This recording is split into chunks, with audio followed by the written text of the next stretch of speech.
Isang magandang araw at welcome back again sa aking channel mga kaibigan. So i-share lang natin ang isa sa tanggap nating repair na 32 inches smart TV. At ang complaint dito ng may-ari ay malabo yung picture niya at may naaninag lang na konti. So visible pa naman yung mga letra niya o yung graphics. So ayan. So ito ang ating susubukang i-repair. So buksan natin at i-check natin yung loob.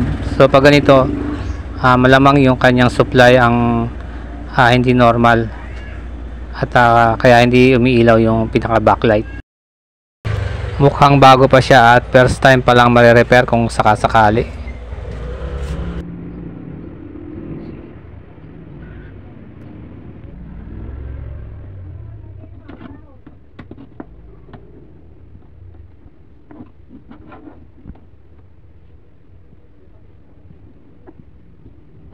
So ito yung pinaka-board niya.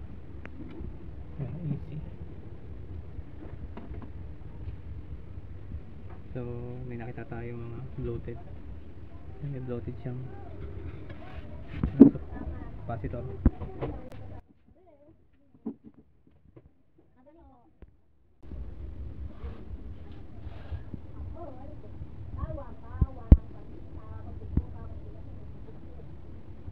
So magpapalit muna tayo ng mga capacitor.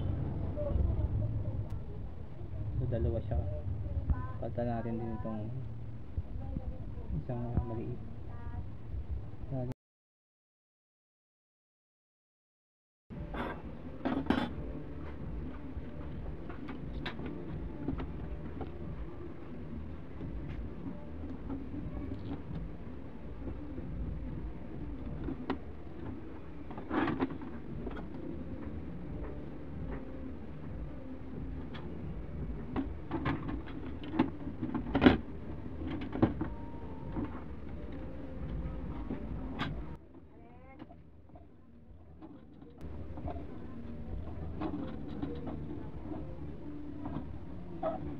Natin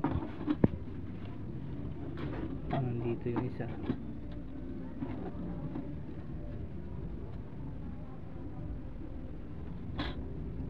Papatin natin ito.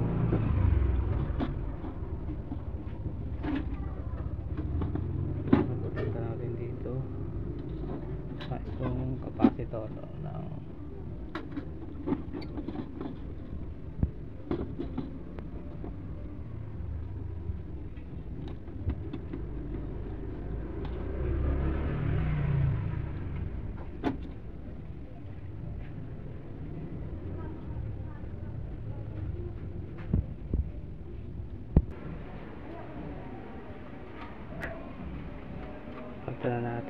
Pelta natin itong dalawang capacitor 470 by 16 at 330 by 35.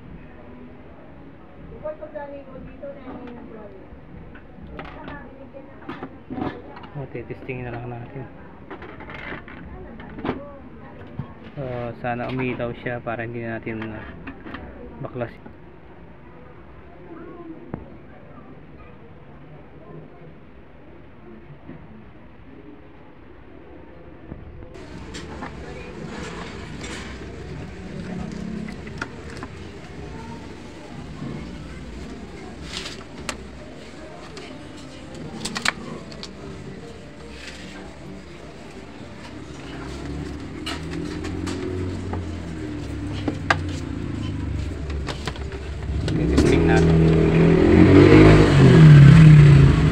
Tingnan natin kung may ilaw na yung backlight.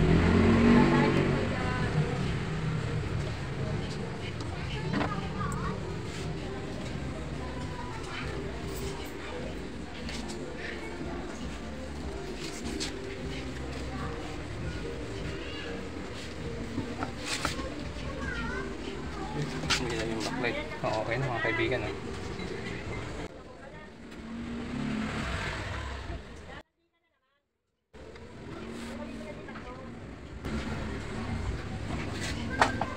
Yun. Okay na siya mga kaibigan. Doon lang talaga sa capacitor. Nag-loading siya. So buti na lang yung capacitor lang, hindi na tayo baklas doon sa mismong backlight.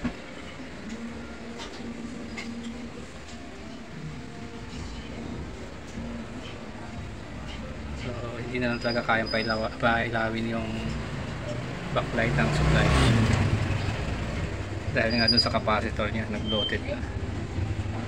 So pipiksan natin ito mga kaibigan.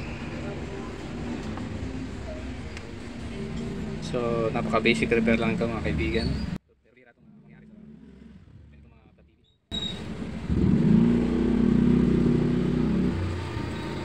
So may mga unit talaga na may nag-bloated lang kung kailangan lang palitan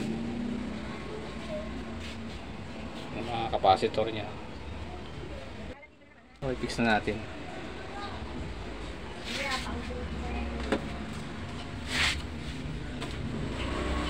Fix na natin mga kaibigan. Easy Smart TV 32 inches.